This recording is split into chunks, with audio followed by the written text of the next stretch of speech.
Do you want to make your company move from good to great, as in the title of Jim Collins' classic business book? If so, watch this episode. This is the second of Vision and the fourth in this series based on Jim Collins' update of the book that he co-wrote with 𝗍𝗲𝘁. It's been updated, and much of the book is Jim's view from 2020. There'll be Crush It Club 114, 115, 116, and now 117. This is the second of the vision portion. And this is super important because this is foundational. In Jim Collins' own words, while he can't ironclad prove causality as virtually every social science, and I would argue most branches of science cannot, he can offer compelling proof of correlation between companies who behave in certain ways and the historical outcomes that we know they have achieved. That's really the best you can do, because you can't say, okay, well, let's behave this way and not behave this way and test it. You can't have that within company control. You can only compare, as Jim has very insightfully, better than anyone else, I think is the only one I've ever seen use this in business,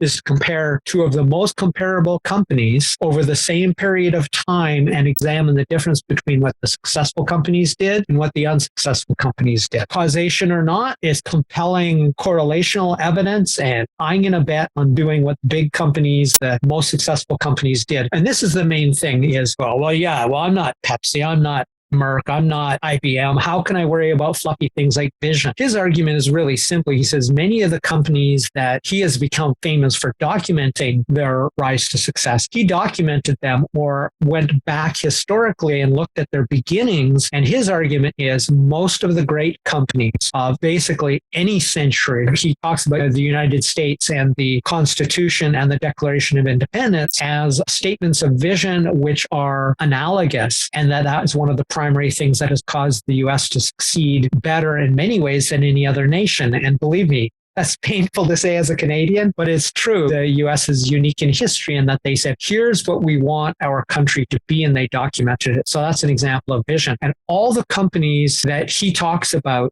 in his great side of his matched pair comparisons, every single one of them either had some kind of vision from their inception, or while they were small, they created a vision. What this means is for me and for you as organizational leaders is do it now. I don't mean tomorrow. I mean, do it now. Start now. If you can't start now because you're driving, stop and do it then. Because this is the kind of thing that companies who did it in the beginning are now great. Worst case scenario, I'll give you some very articulate ways to talk about your company. Best case scenario, they are fundamental in the causation of greatness in your company. And greatness is defined as whatever you mean it is. I'm going to give some examples of my work in progress, 3 parts. And the 3 parts are the core values and beliefs, the mission, and the purpose. So those are the 3 parts. Now, he talks about how many companies get these confused, or many different books and organizations and consultancies use these terms differently. So we're going with Jim Collins' definitions of these terms. So the first one is core values and beliefs. He talks about this like the analogous to the DNA of a human. My eyes are blue because that's in my genes. I am only 5.5 feet tall because that's in my genes. There's really nothing I can do about that. Even when I'm not thinking about it, my height, my hair color, many of the things about who I am was determined before I was born. Now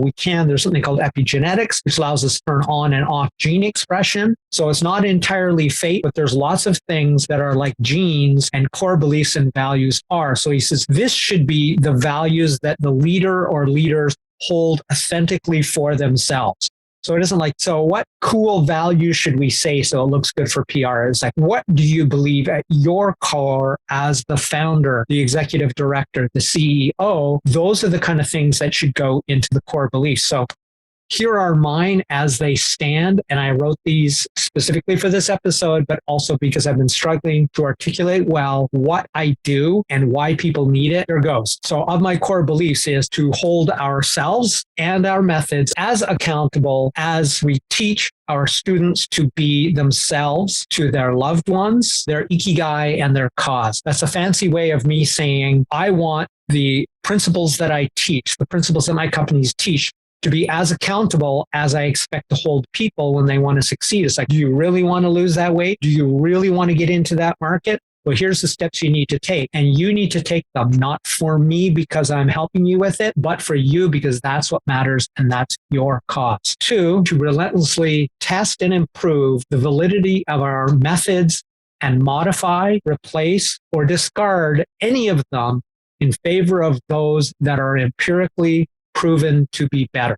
That is, I don't care who it is. If somebody comes and says, Tim, you have this method and it works okay, I know a better method will be like, tell me more. But I'm going to want to see proof because everything I do is based on proof. It's not based on assumption and gut with unfounded evidence. The third of my core values is to be transparent, honest, and ethical in all our dealings with all our stakeholders. That means my staff as they come to exist, the people we are teaching, the companies we are doing this with. Honesty, ethical, and transparent. I honestly find it despicable, to be very frank, how many companies say this but don't do it. And to me, it is despicable. So I don't want to have that in my company.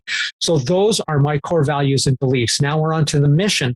So the mission is essentially usually has a 10 to 25 year time frame as a goal. It could also call your mission your BHAG, the term invented by Jim Collins, a big, hairy, audacious goal. And a mission should be a clear, compelling overall goal that serves as a focal point for effort. It needs to be attainable, unlike purpose. So mine is to become the international gold standard for scientific success education against which all others are compared by December 31st, 2032. This is why I wanted to do this. Purpose. Purpose is the compass, the guiding star, and the ultimate but never attainable. This is the trajectory of your company. Why do you exist beyond money? And the statement should be broad and inspiring and endure for at least 100 years. And so here is one of mine. That is my vision is to make the best scientific success principles available to anyone on earth who aspires to continuously strive to become the best versions of themselves. And by doing so, by extension, create a better, happier, and more sustainable world for everyone whose lives they touch. If any of this was of value to you, please subscribe. I implore you to take these actions yourself. RFN, right fucking now. I don't care where you are. Unless you have these in place in your company, these will do nothing but serve you, if only to give you directional frames. That's it for Crush It Club, episode 117, Vision Part 2 from Beyond Entrepreneurship, book review, deeper dive. My name is Tim B. Green. Bye for now.